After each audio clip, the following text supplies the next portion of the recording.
Buenas noches a todos. Gracias, doctor Blum, por esta oportunidad. Doctor Blum, todo el Centro de Estudio Constitucional, la gente que apoyó a nosotros, hizo el contacto allá con nosotros en Brasil, doctor Carlos Ramos Núñez también que nos apoyó y toda esa gente que está siempre haciendo creando esta posibilidad, este intercambio entre estas ideas, entre conocimiento, entre culturas y este libre acceso a estos estudios de todos los países de Sudamérica. Por lo menos comencemos aquí con el Centro de Estudio Constitucional, con los países de Sudamérica y después vamos adelante. El tema que el doctor Blum pone para nosotros es un tema muy desafiador. Confieso que este tema fue desafiador en mi tesis. ¿Y hasta cuándo vamos a seguir pensando solamente en derechos? ¿Por qué hago esta pregunta? Porque tenemos la necesidad de, antes de pensar en el tema de derecho, cumplir con las cuestiones que generan nuestras obligaciones, los deberes. Estamos tan preocupados con los derechos, el Estado está tan preocupado en cobrar impuestos. Mira, estuvimos ayer en el Parque de las Aguas, ¿no? Estuvimos también cerca de allá, Astrid y Gastón, que es renomado internacionalmente. Estuvimos en la parte central de la ciudad, que siempre estaba en nuestra frente. Día 28, ustedes tienen que pagar el impuesto automotor. ¿No es esto? Tienen que cumplir con tus obligaciones. Pero ¿qué Estado está haciendo? Porque antes de todo tenemos que pensar, ¿cuál es el papel del Estado en el cumplimiento de sus propias obligaciones? Entonces, la exigencia para nosotros siempre es muy rápida. Para nosotros, los administrados, tenemos que cumplir para ayer. Y el Estado, y este es el tema que hoy proponemos aquí, exactamente pensar cómo generaciones van a tratar este tema, porque hasta esta ya está condenado el tema. Esta es la verdad. O estuvo condenado hasta ahora. Y si estudiamos todos los países de Sudamérica, vamos a tener la misma historia. El problema de Corralito, de las cuentas embargadas, de la gente no poder sacar tu plata, del Estado no cumplir con tus obligaciones. ¿Hasta cuándo esto va a se quedar?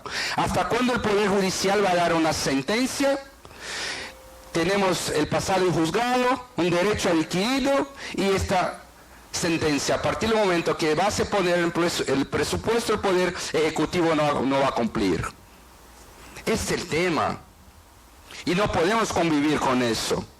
Y para convivir con eso tenemos que concientizar a esta gente, concientizar los actuales tribunales constitucionales incluso, que van a dar el ejemplo para las instancias inferiores de cómo el magistrado va a cumplir la decisión. Empiezo acá con una cuestión. A ver, problemas técnicos para empezarmos. Sí, acá. Bueno, me gusta la parte de... Yo soy de las antiguas, ¿eh?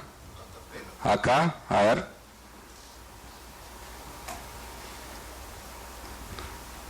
Acá. Bueno, vuelvo. Acá está. Ahora sí.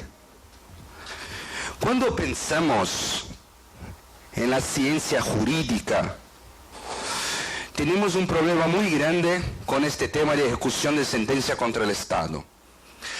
Porque estamos hablando de un tema, por ejemplo, y vamos a tratar aquí en Perú también, pero que en Brasil es tratado constitucionalmente, o sea, no piense que cuando estamos tratando de ejecución y sentencia contra el Estado, va a venir una ley específica para tratar en Brasil.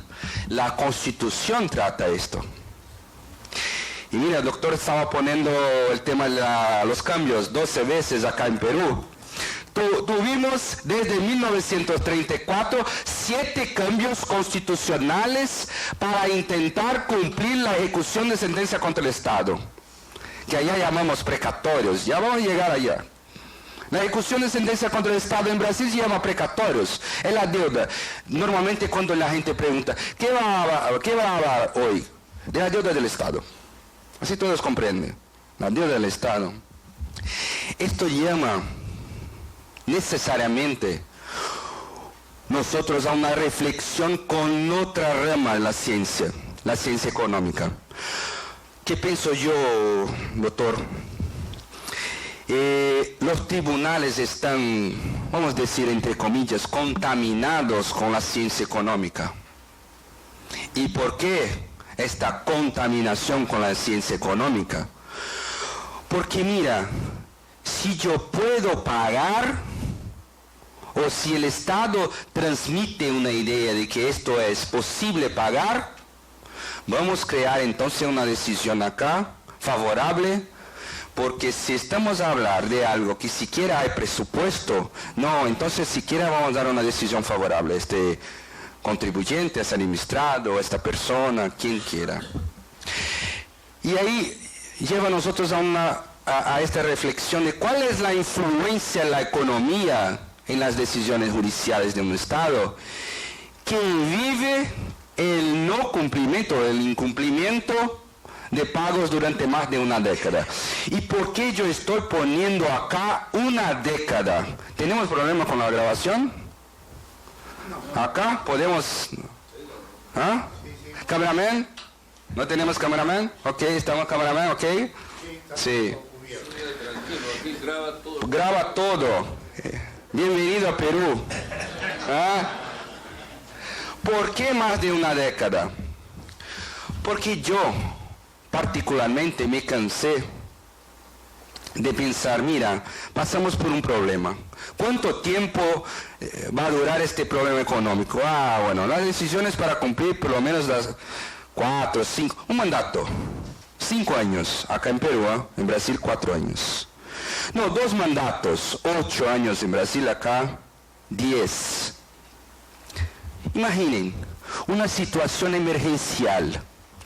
Perú está pasando ahora mismo por un problema político muy grande. Pero, ¿creen ustedes que Perú va a se quedar 10 años con ese problema? ¿Creen que las sentencias judiciales que hoy salgan y se condene a alguien, que va a demorar más de 10 años para se cumplir? Este no es un plazo razonable. Por eso que yo pongo esta primera cuestión, porque estamos a tratar de tiempo, una cuestión meramente temporal. ¿Cuánto tiempo va a durar una crisis, una emergencia, un estado de sitio, una cuestión emergencial? ¿Cuánto tiempo? 10 años, ok, imaginemos que dura 10 años. 10 años no se cumplen las decisiones judiciales. Bueno, y después de los 10 años, ¿mantenemos este problema de incumplimiento de decisiones del Estado? Esta es una primera reflexión.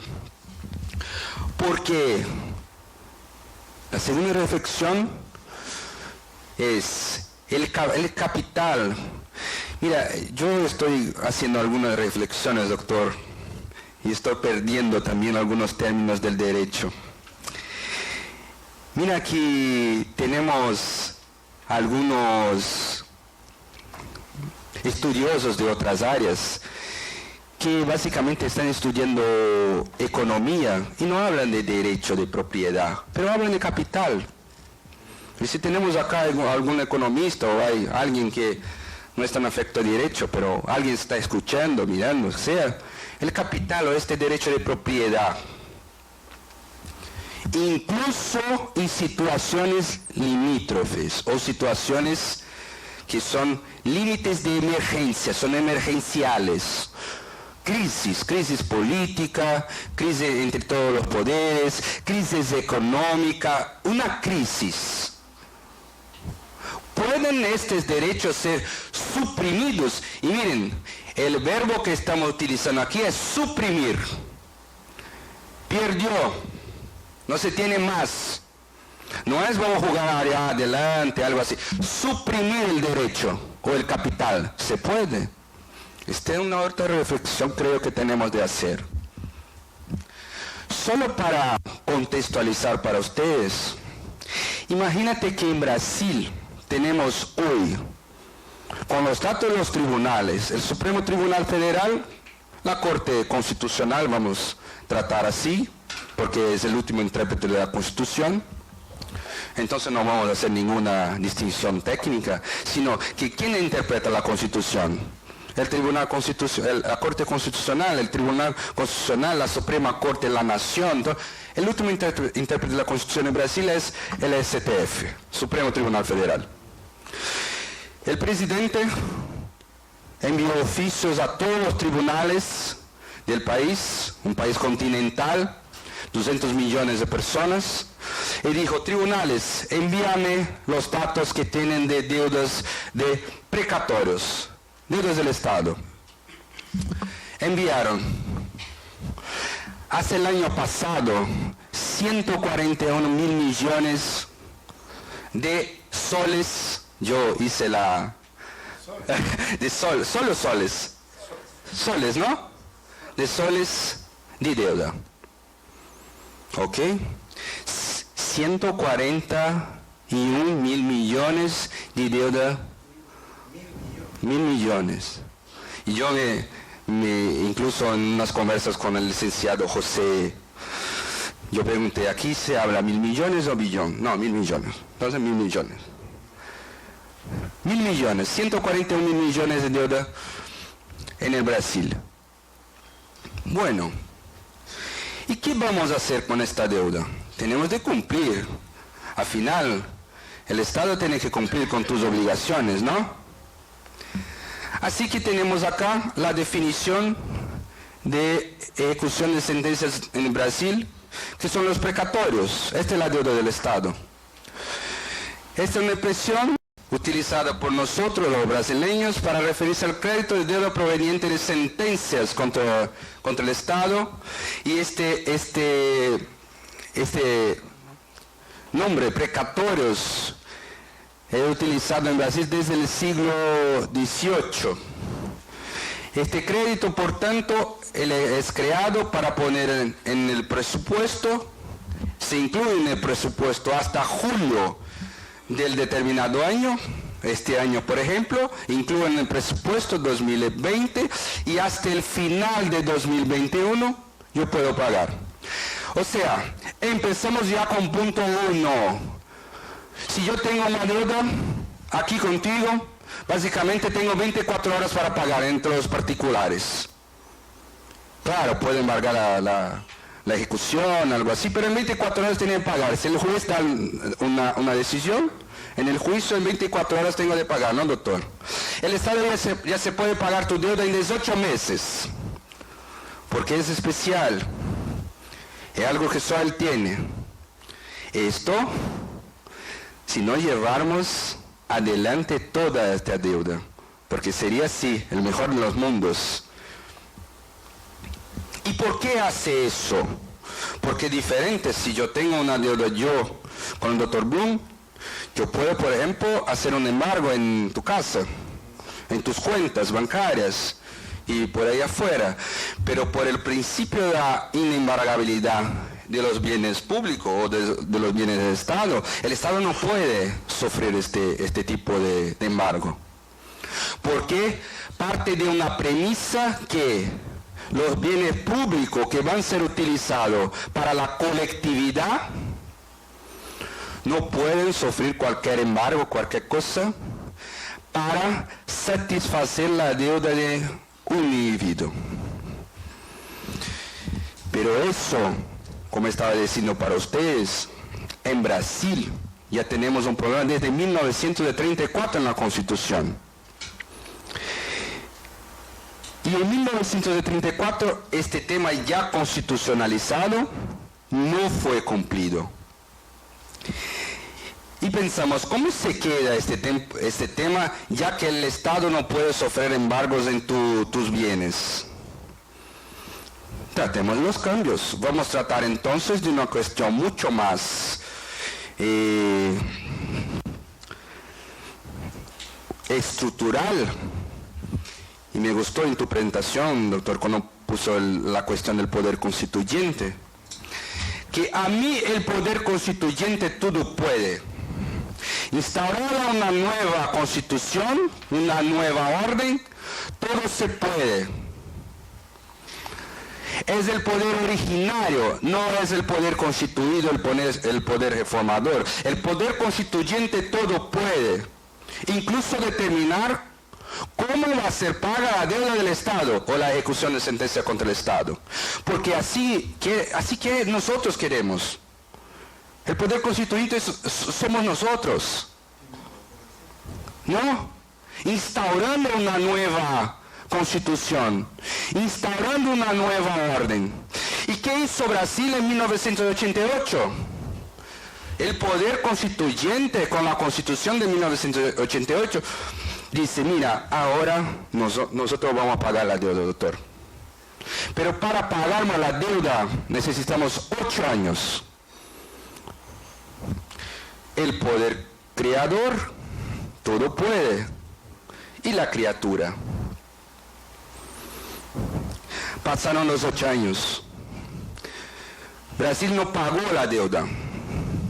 Surge la cuestión. ¿Podría la criatura a través de enmienda constitucional hacer el cambio para no más pagar en 8 años, sino ahora en 10? Y se cambia. Porque no estamos más hablando del poder constituyente que todo puede. Estamos ahora hablando no más del creador. Estamos ahora hablando de la criatura. Y se puede a través de una enmienda constitucional cambiar la constitución para determinar no más ahora en 10. Porque en 10 tampoco pagó, doctor. En 10 tampoco pagó.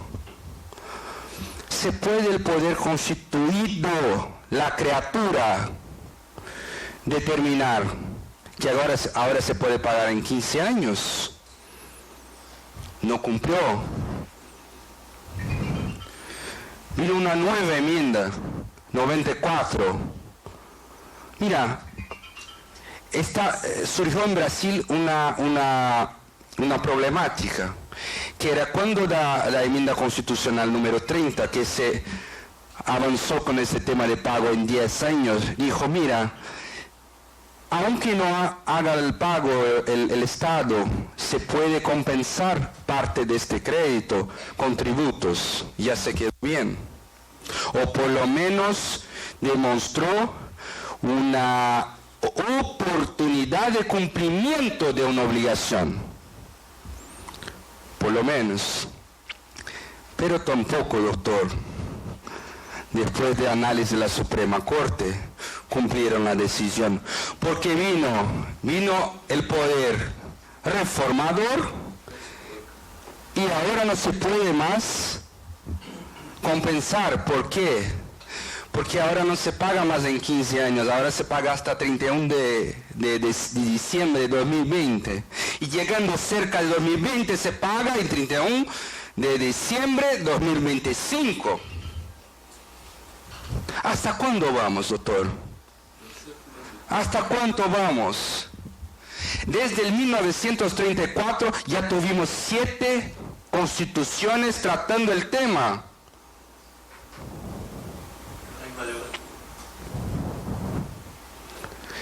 Mira, ¿cómo nosotros sabemos si la gente quiere pagar o no quiere pagar? Nosotros normalmente tenemos ejemplos de nuestras vidas.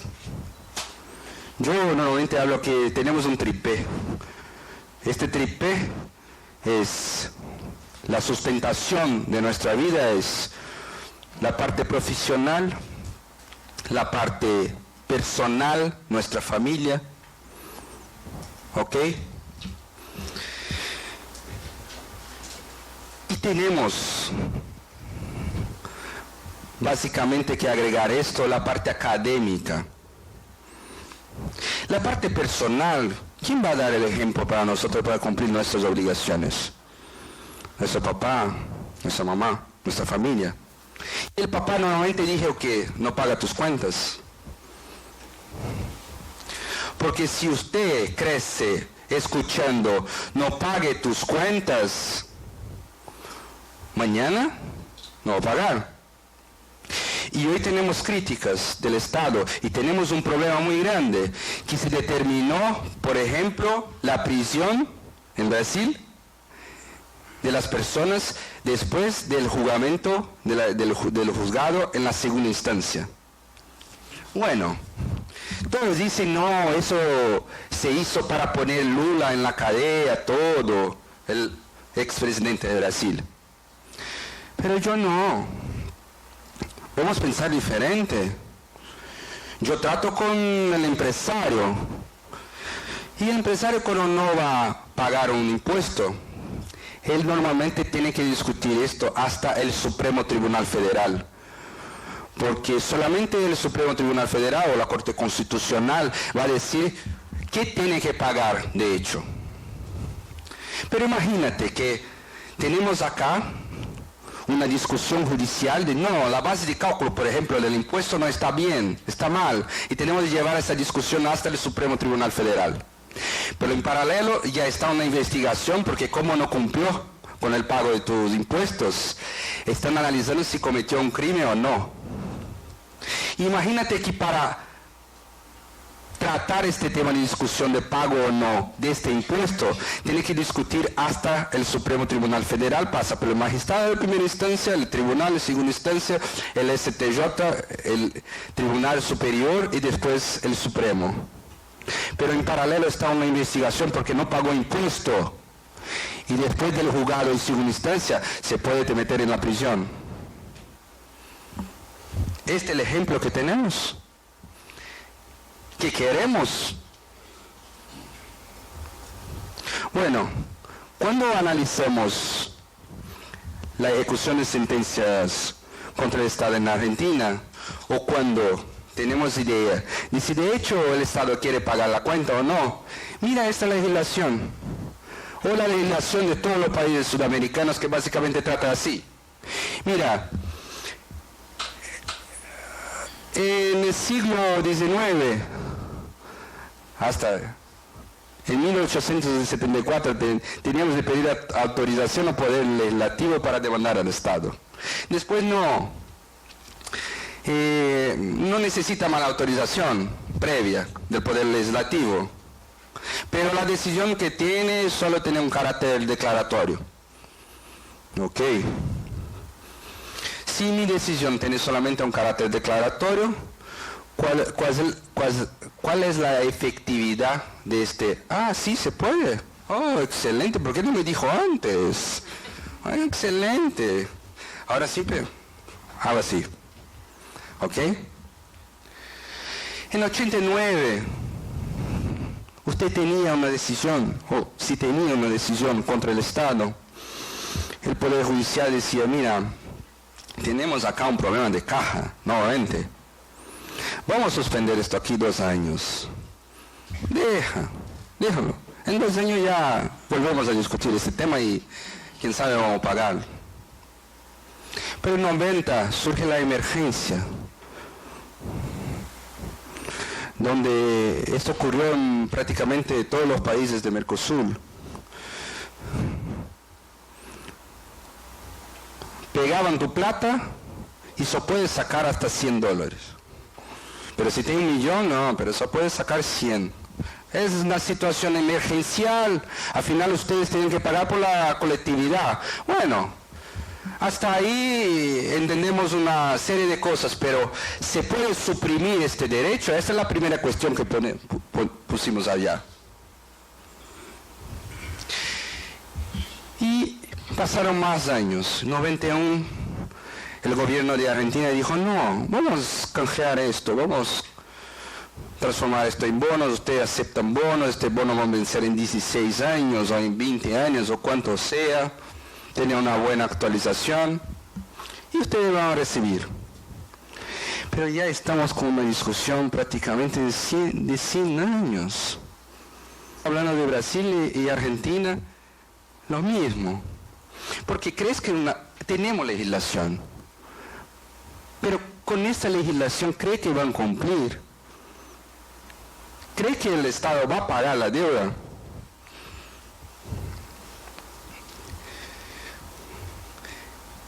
Entonces surge otra ley.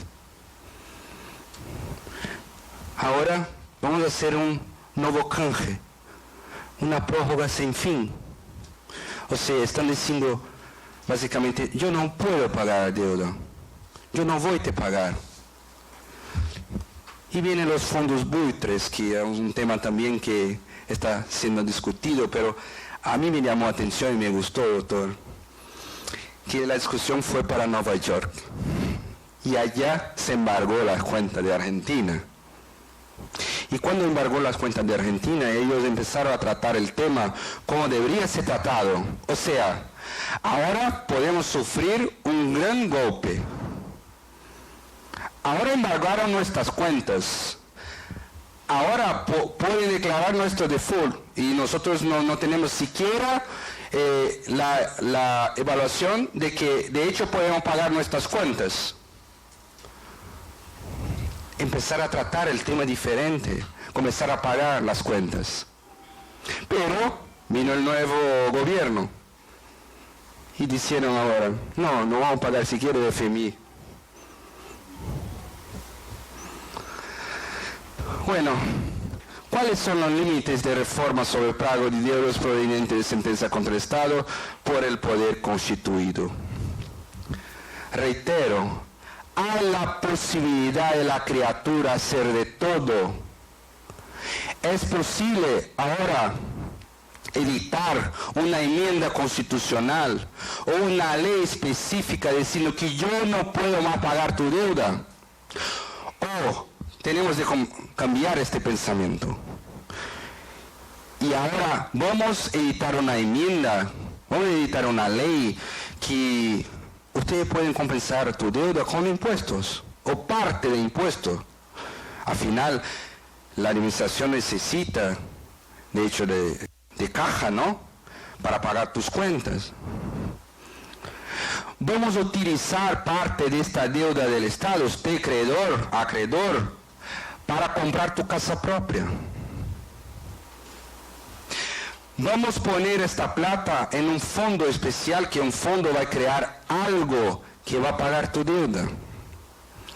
Pero ¿es esto que estamos acá a hacer? ¿Están haciendo esto estos gobiernos? Por favor. Nosotros tenemos la idea de que no. Primero, el poder constituido no puede hacer eso. Y ya adelante, el poder constituyente todo puede. Si ahora surge una nueva orden, incluso acá en Perú, y dice, mira, ahora es de esta manera que funciona. Son nuevas reglas y esto es que va a funcionar desde 2020 y adelante. Es una nueva era. Pero no, el poder constituido no puede decir eso. El poder constituido no puede reformar la Constitución. ¿Cuántas veces piensa que debe, porque no quiere simplemente pagar sus deudas, con algunos argumentos muy interesantes del tipo, mira, hay aquí el principio de la reserva de posible o financieramente posible, y como hay la posibilidad de aplicación de ese principio, no voy a dar esta demanda favorable a usted, individuo que está 30, 40 años intentando cobrar al Estado. Porque el papel del Poder Judicial últimamente tiene sido así, tiene sido manifestado de esa manera. O más, decir, Mira, esto no es un tema del Poder Judicial. Nosotros somos el último intérprete de la Constitución, pero nosotros no podemos poner nuestras manos en el presupuesto. El ministro de la Corte Suprema en Brasil ya está jubilado, doctor Carlos Veloso.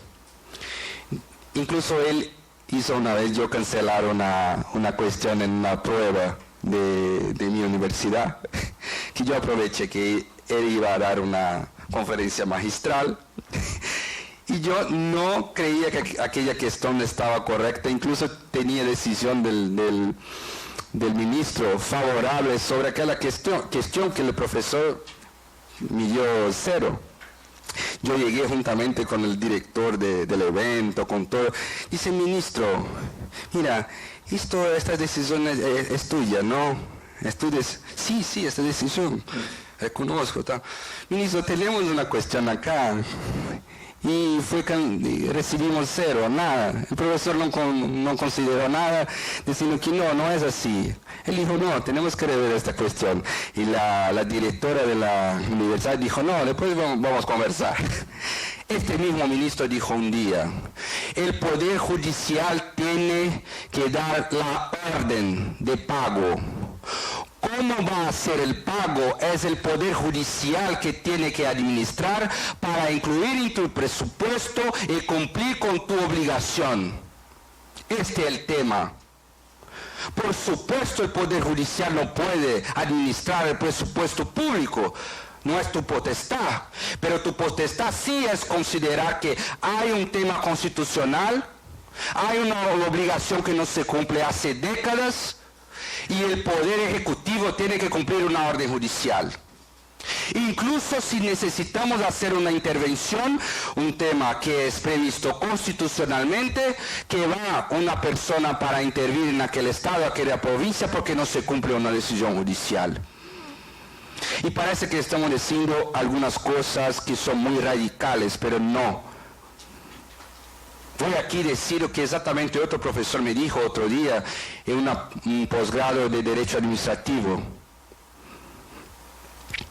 Él me dijo, mira, estamos viviendo en tiempos de que es necesario decir el obvio. Estamos viviendo en tiempos que hay la necesidad de decir el obvio, de que el gobierno, el Estado tiene el deber de pagar tus cuentas. El Estado tiene la necesidad de cumplir con las órdenes judiciales y no se puede simplemente decir que no podemos incluir en el presupuesto el valor de esta condenación y no pagar. Eso no tiene nada a ver con la seguridad jurídica. ¿Y por qué estoy diciendo sobre la seguridad jurídica? Porque la seguridad jurídica partimos de una premisa de que existe la previsibilidad de la aplicación de las reglas. Y si podemos de una forma informal, son las reglas del juego para jugarnos, ¿no, doctor? ¿Por qué ponemos una regla X? Para cumplirlas. Eso en cualquier situación. Pero si está en tu casa, empieza empieza a jugar dominó, igual acá, dominó, y va a poner algo que no está bien, es contra la regla. ¿Quién el otro va a decir? Doctor Bruno va a decir, no puede hacer eso. El Estado no puede hacer eso. Porque nosotros cuando estudiamos la seguridad jurídica, nosotros tenemos la necesidad de estudiar una previsibilidad de las reglas, del cumplimiento de las acciones del Estado. Y no solamente eso, cuando ponemos acá centralización de poder, mira, siquiera en la época de Julio César, que fue muerto, allá en Roma, juntamente con magistrados, con senadores, principalmente senadores. En la época de él no tenía la centralización de poder. ¿Y qué estamos haciendo hoy, doctor? La centralización del poder. ¿A través de quién?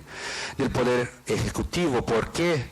Porque si tenemos una legislación que no se cumple y fue creada por el poder legislativo y hay una orden constitucional del poder judicial para cumplir, no se cumple, ¿qué tiempos estamos viviendo? Como empecé aquí en nuestra conferencia diciendo que Cicerón decía sobre la necesidad de analizarnos nuestros deberes. Estamos preocupados en dictar derechos. El Estado no está preocupado en cumplir con tus obligaciones, en pensar en los deberes. Los funcionarios públicos no están pensando en dictar algo basado en los deberes, sino en los derechos. Y cuando ponemos acá el Estado democrático de derecho, tenemos que se acordar de algunas palabras que son muy estudiadas por nosotros en el campo de derecho constitucional, de Ferdinand Lassalle, que decía que la Constitución, si no es cumplida, pasa a ser nada más que una hoja de papel. ¿Y eso que queremos? ¿Una hoja de papel? ¿O queremos una constitución de leyes que de hecho van a ser cumplidas? Por favor.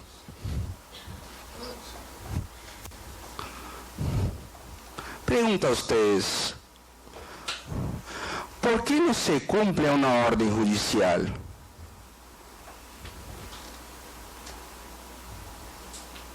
Es absurdo pensarmos en eso. ¿Cómo no se cumple una orden judicial? ¿Cómo el tribunal o el magistrado que tiene como potestad la aplicación del derecho y es el intérprete del derecho en última instancia, incluso por el tribunal? ¿Cómo se puede cogitar no aplicar o no admitir una decisión judicial? Imagínate que tenemos acá ahora mismo una decisión del tribunal y llevamos acá al Poder Ejecutivo, ponemos en tu mesa y él dice, no voy a cumplir. No, olvídate. Va a dar, tiene que buscar mi presupuesto y el presupuesto ya está este año, el próximo año y da hasta 10 años. Esta centralización de poder que estoy diciendo, vivimos hoy. Y ahí volvemos al comienzo de nuestra conversa. Porque inevitablemente estamos confundiendo una supremacía de la Constitución o una supremacía de un Estado democrático de derecho que tiene como regla matriz la Constitución, o la ciencia del derecho, en que Bobbio decía que el derecho es una forma de cohibir a no aprender algo y decir, mira, estamos preocupados con las ciencias económicas, estamos preocupados con la economía, si el caja del gobierno está bien o no. Y creamos de una forma un poco sencilla este núcleo de la seguridad jurídica, que básicamente va a consistir en algunos principios que tenemos de seguir. Porque cuando estamos hablando de seguridad jurídica, estamos hablando necesariamente de una vértebra o una columna vertebral. Así mismo, doctor, acá también, ¿no? Una columna vertebral, que este principio, la seguridad jurídica, tiene algunos subprincipios que deben ser conocidos, o es como un magistrado va a dar una decisión y va a hacer un checklist, o como si alguien va a cumplir una decisión y va a hacer un checklist, porque el primer checklist es el deber poder de actuación del Estado y no el poder de actuación del Estado, el deber. Con la reforma de 2005 tuvimos una alteración en la Constitución Federal allá y creamos la súmula vinculante. Esta súmula es una súmula editada por el Supremo Tribunal Federal, por la Corte Constitucional, donde hay un efecto vinculante directo a administración pública. O sea, si un tema ya es pacificado por la Suprema Corte y se edita esta súmula vinculante, hay de cumplir, no hay otra cosa a hacer. hay de cumplir. Porque está básicamente basado en el principio de la legalidad y sobremanera respecto a las reglas de oros procesuales. O sea, si yo tengo una nueva norma, por supuesto que yo no puedo aplicarla por situaciones pasadas. Pero si yo tengo una regla de transición, yo tengo de aplicar esta regla hasta acá y desde acá adelante yo tengo que aplicar la nueva regla. Eso también es una parte del principio de la seguridad jurídica. Como también respecto a situaciones de derechos adquiridos. Porque imaginamos que hay una sentencia condenatoria contra el Estado hace 10, 20, 30 años y no se cumple. Un derecho adquirido que ¿quién va a disfrutar de eso? ¿Quién son tus hijos, tus nietos? O siquiera eso. Imaginemos, estábamos en una charla, doctora, ya antes de esta conferencia, y estábamos diciendo el tema del problema de la salud. No voy a entrar a tu tema, pero voy a aprovecharlo. Imaginemos que tenemos una deuda contra el Estado, no cumplida, y una persona tiene necesidad de hacer un tratamiento de cáncer. Para hacer este tratamiento sabemos que es un tratamiento totalmente costoso. ¿Podría el Estado utilizar, no solo para ese tratamiento, sino para cualquier cosa que esta persona, con esta deficiencia que tiene, utilizar esta deuda del Estado para hacer pago de algo, en el fin de la vida adquirir tu casa, de pagar tu tratamiento, de tener un fondo especial que puede recibir? O sea, ¿cómo damos efectividad o creamos la aplicación de la seguridad jurídica si no analizamos esto acá, que es el núcleo de la seguridad jurídica? Claro, estamos aquí hablando y rápido, pero eso si estudiamos, llegamos a algunas conclusiones. La parte de la razonabilidad que me gusta más es la proporcional en sentido estricto.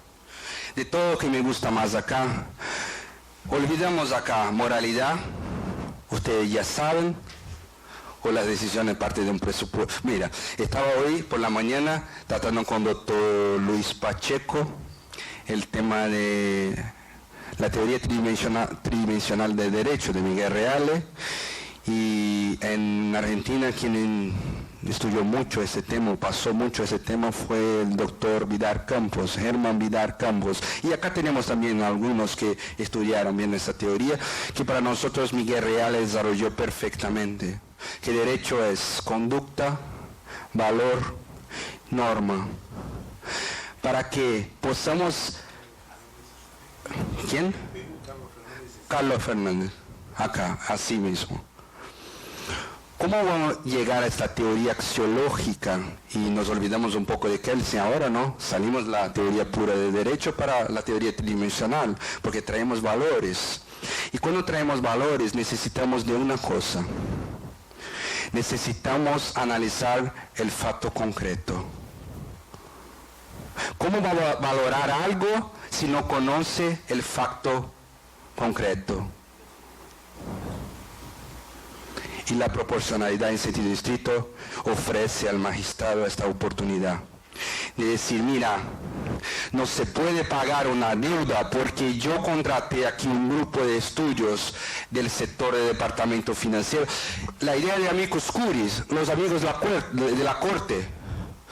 Yo traigo personas totalmente técnicas para no más dar una decisión de que esa decisión no es potestad del Poder Judicial, o no se encaja en el presupuesto. No. La idea es, llamamos gente para, mira, estudie esto. Hay una cuenta acá, hay un presupuesto, yo tengo que encajar esto.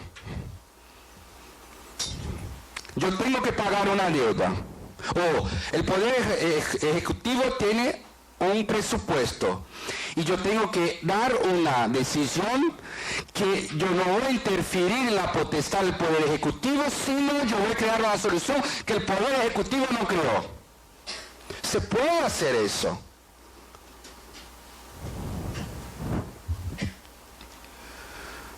Si no creamos eso, ofendemos otras tantas cosas, la celeridad procesal, las cláusulas pétreas. Estaba diciendo a ustedes que el Poder Constituyente todo puede, el Poder Constituido no. ¿Y por qué eso? Porque no se puede cambiar la forma de pago de la deuda del Estado a través de enmienda constitucional, so pena de ofender cláusulas pétreas y sobremanera el derecho de propiedad. Pasamos, por favor.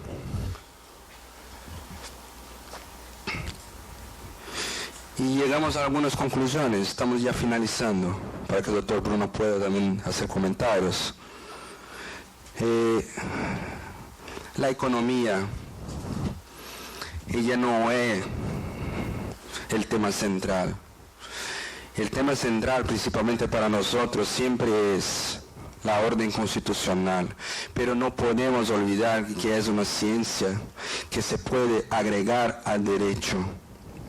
No estamos a hablar de una sustitución entre ciencias económicas por ciencias jurídicas, sino agregar una ciencia en la otra. Esto que estamos a hablar, y es diferente, porque las decisiones que tenemos hoy son la sobreposición o la supremacía en la economía, no la supremacía de la Constitución. Casos específicos. La Suprema Corte o la Corte Suprema de Justicia de la Nación, el caso Peralta en Argentina, un caso muy interesante en la década de 90.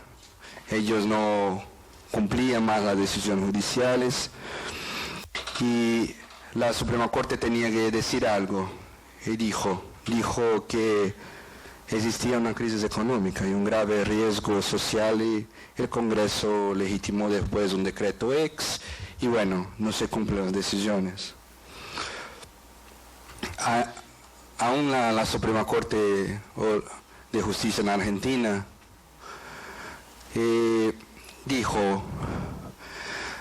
afirmó que el derecho de propiedad no fue suprimido. Y mira, cuando estamos haciendo algún canche, una cosa es, yo voy acá, no sé, te pago 10, 20, te pago algo. Quien tiene a recibir quiere recibir algo.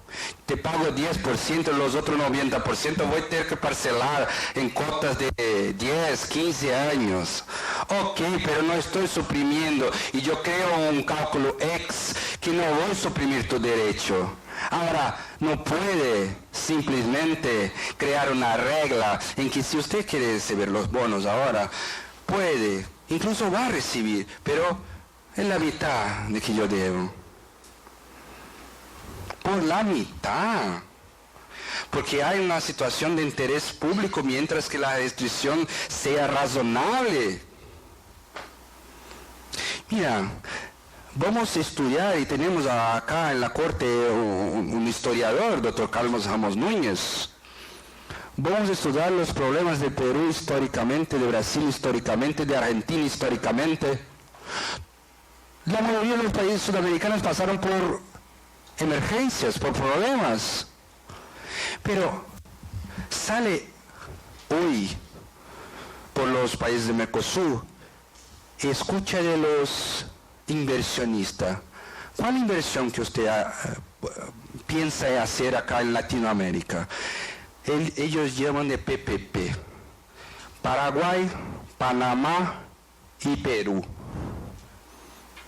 Ok, si llamo entonces de PPP, vamos a pensar, bueno, entonces Perú está bien.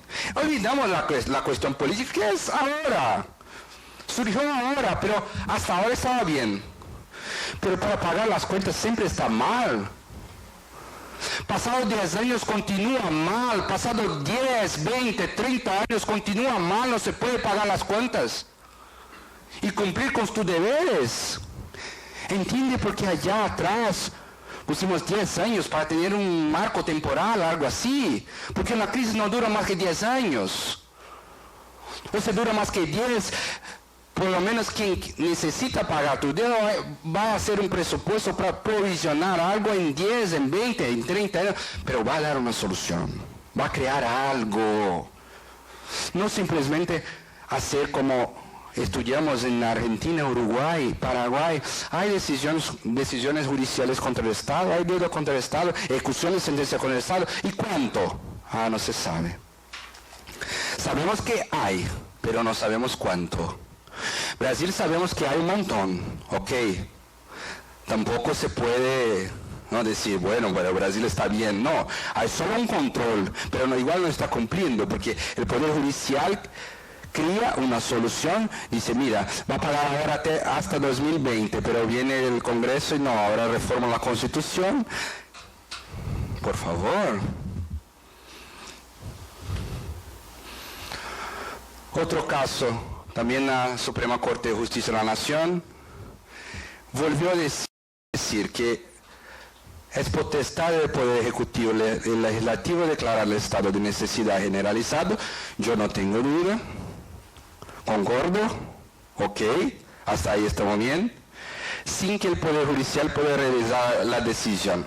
Pero si esta decisión está afectando un derecho fundamental, una ofensa directa a la Constitución, vamos a decir que eso no es una ofensa a un derecho de alguien, que es un acto interna corporis, que la potestad es del Poder Judicial o del Poder Legislativo, Poder Ejecutivo.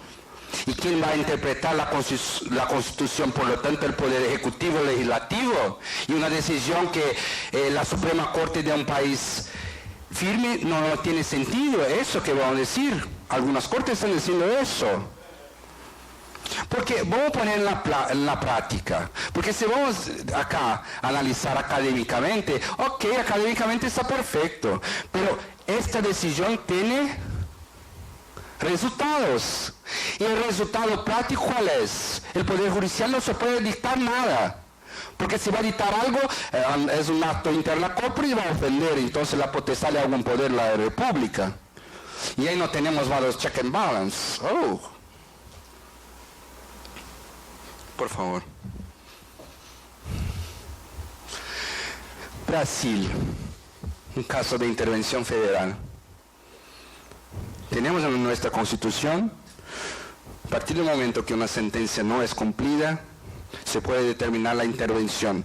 SAI, por lo tanto, el gobierno, por ejemplo, de São Paulo no paga la deuda, sale el gobernador, ponemos un administrador, alguien que va a hacer pagar la deuda. Eso se puede, hay una previsión constitucional para hacer eso. Pero se cumple. Se cumple, ¿sabe cómo? Con un voto disidente. Los votos disidentes son a favor de la intervención federal. Mira, acá en esta acción, seguridad jurídica, cosa juzgada, moralidad, claro, no es moral, más de 10, 20, 30 años para pagar una deuda. Derecho de propiedad, pero viene el Poder Judicial y crea esa decisión, el Poder Legislativo, y cambia a través de enmienda constitucional la criatura, no se olviden, la forma de pago de la deuda del Estado. Otro caso, este un poco más reciente, la enmienda 62 que ahora no se paga más en 10 sino en 15 años, fue decretada acá la inconstitucionalidad de esta enmienda constitucional, porque se reconoció que tuvo una nueva prórroga, el derecho adquirido fue ofendido, no es razonable mantener tanto tiempo para el pago, existe la necesidad de seguir este principio constitucional que creamos incluso en nuestro trabajo de la seguridad jurídica y finalmente la seguridad jurídica. Pero vino el poder reformador, la criatura, y dice, mira, nosotros podemos cambiar ahora no más para 15 años, sino para fechas específicas, 31 de diciembre de 2025.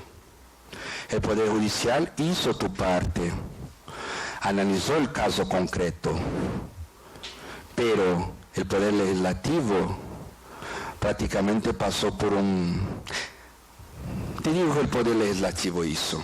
Y para finalizar, incluso voy a contar una historia que a mí me parece exactamente cómo se siente el acreedor de la ejecución de sentencia o de la deuda del Estado. Otro día, un vecino de un restaurante estaba, la verdad, una persona muy sencilla, una persona que no tenía mucha plata y siempre tenía voluntad de comer en aquel restaurante, comer una carne, se alimentaba prácticamente con arroz, con cosas más sencillas. Y hacía todos los días, algunos días pegaba un pan, iba enfrente, la casa era vecina del restaurante, y sentía el aroma de la carne comiendo tu pan, para tener la sensación de que estaba comiendo la carne. Y otro día, el dueño del restaurante, sabiendo de este tema, él sale en la frente del restaurante, encuentra el vecino con el pan, sintiendo el aroma en la carne, y dice, ¿es verdad que usted come acá pan, sintiendo el aroma de mi restaurante, todo aquí que sale de... Sí, el vecino dijo, es verdad, yo intento de la mejor manera posible comer carne. Y el dueño del restaurante, de una forma muy extraña, mira al vecino y dice, mira, si todos los días usted viene y hace eso y se aprovecha del aroma de mi restaurante, voy a empezar a te cobrar una cierta cuantía, porque al final usted está siendo beneficiado por el aroma de mi carne.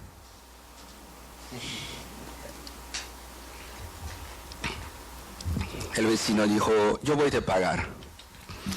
Fue al fondo de tu casa, pegó un vaso, puso algunas monedas dentro y dijo, saliendo para el dueño del restaurante, yo voy a pagar el aroma de tu carne con el chin chin chin de mis monedas.